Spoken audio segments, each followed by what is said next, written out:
If you're anything like me and randomly decide that your whole house needs to be rearranged for absolutely no reason, this furniture moving kit is about to become your best friend. And honestly, this thing came in clutch for me because as you can see in this video, I'm moving this massive armoire that I got from a Curb Alert, which sounded like a great idea until I had to figure out how to get this insanely heavy piece out of the truck and into my house by myself. I was able to use this on the sidewalk and get it from the truck all the way to the front door, which honestly impressed me in itself. But once it was inside, it also rolled over the brick in my entryway, across my regular floors, and even over the carpet without an issue.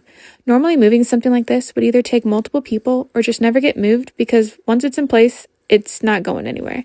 But this kit makes it so much easier to move around by yourself. It comes with 4 rolling furniture movers and each one has 5 wheels, so they glide really smoothly instead of getting stuck or feeling jerky while moving something heavy. And I like that 2 sides of each roller have little lips on them to help keep the furniture from sliding off while you're moving it around. Because if it's something that's tall and heavy, like this armoire, that extra stability definitely matters. It also comes with a lifting tool that wedges underneath the furniture so you can lift it enough to slide the rollers underneath. Plus there's an extra support piece that gives you more leverage while lifting, which makes it way easier on your back.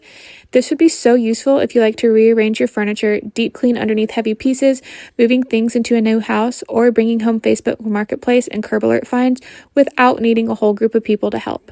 I've already used this for rearranging furniture, cleaning underneath heavy pieces, and apparently rescuing Curb Alert furniture too. This is definitely one of those tools that seems random until you actually have it, and then you end up using it way more than you expected.